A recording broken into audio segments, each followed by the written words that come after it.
आज कक्षा 6वीं के विज्ञान विषय के ऑनलाइन क्लास में आपका हार्दिक स्वागत है। आज हम विज्ञान विषय का पहला पाठ प्राकृतिक संसाधन हवा, पानी तथा जमीन इस पाठ का अध्ययन करेंगे। सबसे पहले हम प्राकृतिक संसाधन क्या है इसके बारे में हम जानकारी प्राप्त करेंगे।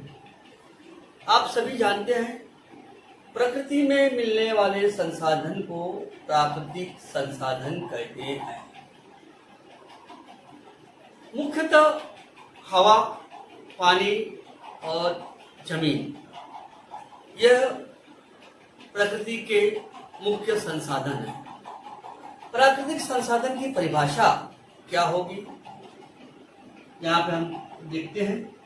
पृथ्वी की सजीव सृष्टि को बनाए रखने तथा उसकी मूलभूत आवश्यकताओं की पूर्ति करने के लिए हवा, पानी तथा जमीन जैसे महत्वपूर्ण घटक है, इसे ही हम प्राकृतिक संसाधन कहते हैं। अब हम प्राकृतिक संसाधन जो सृष्टि में पाई जाती है उसके बारे में आकृति द्वारा अध्ययन करेंगे। आइए हम देखते हैं कि ये जो हमारा जीवमंडल है किस प्रकार निर्मित है। जमीन, पानी और हवा को क्रमशः स्थलमंडल, जलमंडल और वायुमंडल कहते हैं। इन सजीवों और इनसे व्याप्त तीनों मंडलों के भाग को जीवमंडल कहते हैं। पृथ्वी के चारों ओर वायुमंडल अर्थात हवा की परत है। पृथ्वी का पृष्ठभाग जलमंडल और स्थलमंडल से बना हुआ है। अब हम पृथ्वी का जो पृष्ठभाग है जलमंडल और स्थलमंडल से बना हुआ है, इसमें कितना भाग पृथ्वी है और कितना भाग जल है, इसके बारे में हम आकृति द्वारा अध्ययन करेंगे।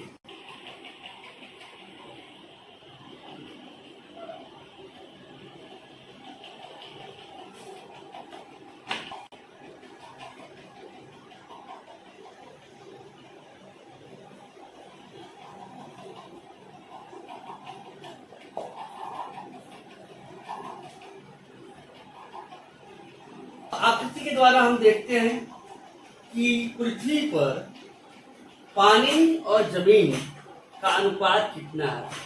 पृथ्वी पर 71% पानी है और 29% जमीन है। इस आकृति द्वारा हम जमीन तथा पानी का अनुपात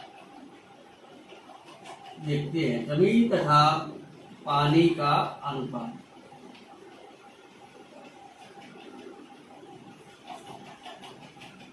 तो इस प्रकार हम समझ सकते हैं कि पृथ्वी पर 71% पानी है और 29% जमीन है। फिर भी हमें पीने का पानी हमें उपलब्ध नहीं है, क्योंकि इसका मुख्य कारण है इसमें बहुत सा पानी महासागरों द्वारा प्राप्त होता है, समुद्र द्वारा प्राप्त होता है, जो पानी खारा होता है और जो जिसे हम पी नहीं सकते। केवल कुछ परसेंट पानी इसका उपयोग हम मीठे पानी के रूप में अपने लिए करते हैं। अब हम पहले हम देखेंगे हवा क्या है और हवा में पाए जाने वाले विभिन्न गैसों का अनुपात, इसके बारे में अध्ययन करेंगे। हवा में विभिन्न गैसें पाई जाती है, जिसमें ऑक्सीजन है, नाइट्रोजन है, कार्बन डाइऑक्साइड है। 6 निष्क्रिय गैसें। निष्क्रिय गैसें कौन कौन सी है? हीलियम है, नियॉन है, आर्गॉन है, क्रिप्टॉन है, ज़ेनॉन है तथा रेडॉन है। इसके अलावा पानी के वाष्प, धूल के कण, नाइट्रोजन डाइऑक्साइड, सल्फर डाइऑक्साइड जैसे गैसों का समावेश होता है। अब ये जो हवा है, इसमें इन गैसों की मात्रा एक निश्चित है। तो गैसों की मात्रा कितनी होती है वह हम पाई डायग्राम के द्वारा देखेंगे। अब हम पाई डायग्राम में देखेंगे कि कितने प्रतिशत हवा में ऑक्सीजन है और कितने प्रतिशत नाइट्रोजन है। आप सभी ने कक्षा 5वीं में अध्ययन किया है कि हवा में नाइट्रोजन की मात्रा 78% होती है, ऑक्सीजन की मात्रा 21% होती है, आर्गन की मात्रा 0.9% होती है, अन्य घटक की मात्रा 0.07% होती है। इसके अलावा 0.03% कार्बन डाइऑक्साइड पाई जाती है। हम पाई डायग्राम के द्वारा हम देखेंगे और समझेंगे। ये हवा में पाए जाने वाले घटकों की मात्रा हम देखते हैं। यहाँ पर देख रहे हैं जो नीला भाग दिखाई दे रहा है वहाँ 78% लिखा हुआ है। ये 78% नाइट्रोजन की मात्रा है।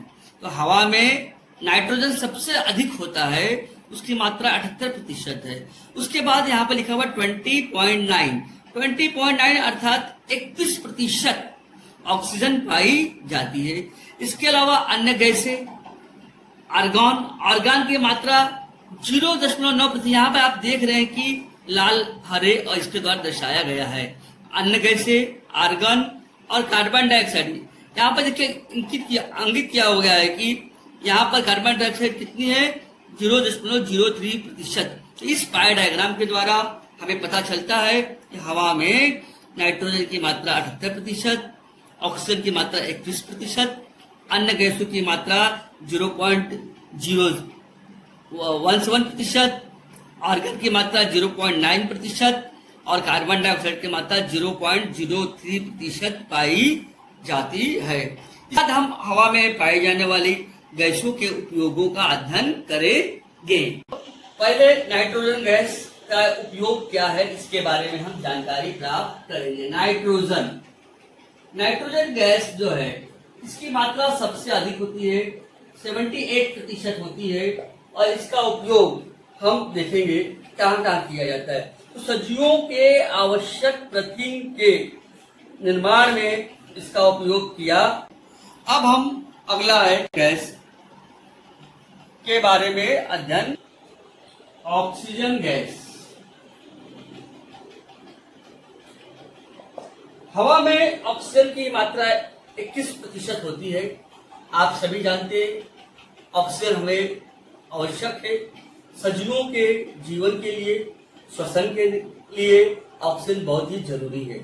पदार्थों के ज्वलन के निर्माण में भी ऑक्सीजन गैस का उपयोग किया जाता है। बिना ऑक्सीजन के कोई भी सजीव जीवित नहीं रह सकता है। सजीवों के श्वसन के लिए ऑक्सीजन आवश्यक है। अब यहाँ हम चित्र के द्वारा देखेंगे ऑक्सीजन गैस का उपयोग कहाँ कहाँ किया जाता है। यहाँ पर आप देखिए, यहाँ पर आप देख रहे हैं एक बालक को हमने दिखाया है। वो श्वसन लेने के लिए ऑक्सीजन की आवश्यकता होती है और वो ऑक्सीजन का उपयोग यहाँ पर हम देख रहे हैं। यहाँ पर एक मनुष्य है जो पंखे की हवा ले रहा है। पंखे में स्थित जो हवा है उससे ऑक्सीजन गैस को ग्रहण कर रहा है। और यहाँ पर हमने देखा है कि ज्वलन के लिए ऑक्सीजन आवश्यक है। ऑक्सीजन न मिलने पर मोमबत्ती बुझ जाती है। इस प्रकार हम अध्ययन करते हैं ऑक्सीजन गैस का उपयोग कहाँ कहाँ किया जाता है। अगला है gas carbon dioxide gas. Carbon dioxide gas. Carbon dioxide gas की मात्रा हवा में 0.03% पाई जाती है। आप देखा सबसे अधिक nitrogen gas 78%, oxygen gas 21%, carbon dioxide gas 0.03% पाई जाती है। अब इसका क्या उपयोग कार्बन डाइऑक्साइड आप सभी जानते हैं। हमें मनुष्यों को, सजीवों को जीने के लिए ऑक्सीजन आवश्यक है। उसी प्रकार पौधों को जीवन के लिए, पौधों को अपना भोजन बनाने के लिए कार्बन डाइऑक्साइड गैस की आवश्यकता होती है। पौधे कार्बन डाइऑक्साइड और पानी की सहायता से अपने भोजन का निर्माण करते हैं। अर्थात पौधों को जीवन के लिए, पौधों को अपना भोजन तैयार करने के लिए कार्बन डाइऑक्साइड आवश्यक है। इसके अलावा हम अग्निशामक यंत्र देखते हैं जिसका उपयोग हम अपने आग बुझाने में करते हैं, उसके लिए भी कार्बन डाइऑक्साइड गैस आवश्यक है। अब हम चित्र के द्वारा यहाँ देखते हैं कार्बन डाइऑक्साइड गैस का उपयोग कहाँ कहाँ। आप देख रहे हैं पौधों को श्वसन प्रक्रिया के लिए, उन प्रकाश संश्लेषण के लिए कार्बन डाइऑक्साइड आवश्यक है। वैसे ही आग बुझाने के लिए हम अग्निशामक यंत्र का उपयोग करते हैं, इन सभी में कार्बन डाइऑक्साइड भरा हुआ होता है। बोलो। आर्गन गैस, आर्गन गैस हवा में 0.9% पाई जाती है। यह निष्क्रिय गैस, निष्क्रिय गैस का मतलब होता है कि ऐसी गैसें जो किसी भी रासायनिक अभिक्रिया में भाग नहीं लेती है, वह निष्क्रिय होती है। और आर्गन गैस का उपयोग कहाँ किया जाता है? आप देखते हैं कि आजकल जो बल्ब है, विद्युत बल्ब है, बल्बों में जो गैस भरी होती है वह आर्गन गैस होती है। यहाँ आप चित्र के द्वारा देखिए आर्गन गैस का उपयोग कहाँ किया जाता है। आर्गन गैस का उपयोग विद्युत बल्ब के निर्माण में, विद्युत बल्ब में जो गैस भरी होती है वह आर्गन गैस होती है। यहाँ पे आप इस बल्ब में देख रहे हैं आर्गन गैस है का उपयोग किया गया है।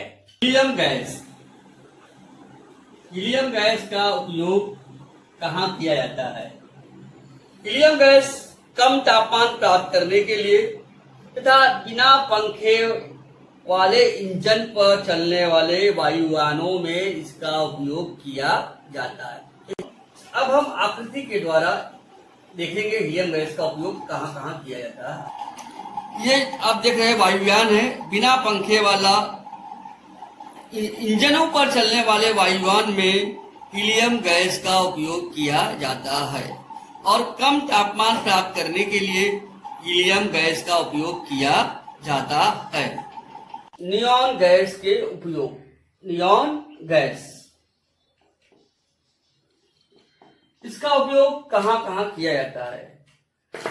विज्ञापन कार्य और सड़कों के जो बिजली है, दीप है, उसके निर्माण में नियॉन गैस का उपयोग किया जाता है। अब आप यहाँ आकृति के द्वारा देखिए, यहाँ इस जो एडवर्टाइजमेंट किया गया है, लाइट लिखा हुआ, लाइट के अंदर जो गैस भरी है वो लाइट में नियॉन गैस का उपयोग किया गया है, जिसके कारण वो चमक रहा है।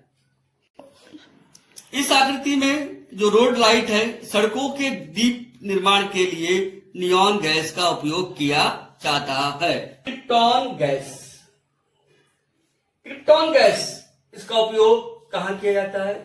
फ्लोरोसेंट पाइप में क्रिप्टॉन गैस का उपयोग किया जाता है। फ्लोरोसेंट पाइप आप यहाँ पर देखिए, आकृति के द्वारा आपको समझ में आएगा। यहाँ फ्लोरोसेंट पाइप में हम क्रिप्टॉन गैस का उपयोग करते हैं। ये फ्लोरोसेंट पाइप है जिसमें ये चमक रहा है और इसमें क्रिप्टॉन गैस का उपयोग किया गया है। जेनॉन गैस, जेनॉन गैस जो फोटोग्राफी आप देखते हैं उसमें जो फ्लैश निकलता है, फ्लैश फोटोग्राफी जिसको कहते हैं, उस फ्लैश फोटोग्राफी में जो गैस का उपयोग किया जाता है वो गैस होती है जेनॉन गैस।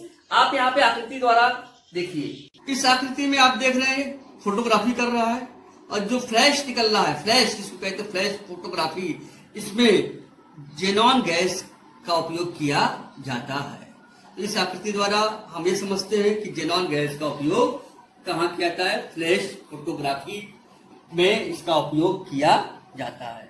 तो इस प्रकार हमने यह देखा कि हवा में पाई जाने वाली जो विभिन्न गैसें हैं, नाइट्रोजन, ऑक्सीजन, कार्बन डाइऑक्साइड और ये जो आप देख रहे हैं निष्क्रिय गैस है, इनका उपयोग वायुमंडल में पाई जाने वाली गैस, इनका उपयोग कहाँ कहाँ किया जाता है।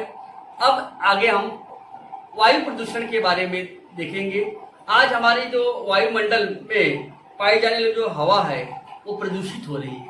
इसका प्रमुख कारण आप सभी जानते हैं, कारखानों के चिमनियों से निकलने वाला धुआं, आजकल वाहनों से निकलने वाले जो धुएं हैं, ईंधन के ज्वलन से के निर्माण से जो विषैली गैसें निकलती है, वह गैसें वायुमंडल को प्रदूषित कर रही है और जिसके कारण वायुमंडल हमारा प्रदूषित हो रहा है।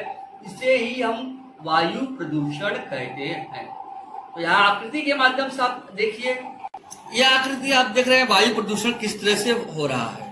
यहाँ पर कारखानों से निकलने वाला जो धुआं है, ये धुआं देख रहे हैं आप लोग, इससे वायु प्रदूषण हो रहा है। अब दूसरी आकृति यहाँ देख रहे हैं, ये टैक्सी गाड़ी है, मोटर कार है, जिससे जो धुआं निकल रहा है, विषैला धुआं, जो हमारे स्वास्थ्य के लिए बहुत हानिकारक है, जिससे भी हमारा वायुमंडल प्रदूषित हो रहा है। यहाँ देख रहे हैं आग लगी हुई है। ईंधनों के ज्वलन से जो विषैली गैसें निकलती है, जो हमारे वायुमंडल को प्रदूषित करता है, इससे ही वायु प्रदूषण होता है। ओजोन की परत, ओजोन की परत जिसे संरक्षक कवच कहते हैं, इसके बारे में अध्ययन करेंगे। क्या होता है ओजोन? आइए पहले हम एक समझते हैं एक चित्र के द्वारा। जैसे छाता बारिश से हमें बचाता, ओजोन सूर्य से पृथ्वी पर जीवन बचाता है। बोलो। आप सभी जानते हैं कि जैसे हम छाते से अपने जीवन की रक्षा करते हैं, वैसे ही ओजोन की परत से हमारी रक्षा होती है। ये देख रहे हैं, ये ओजोन लेयर है, ओजोन की परत है।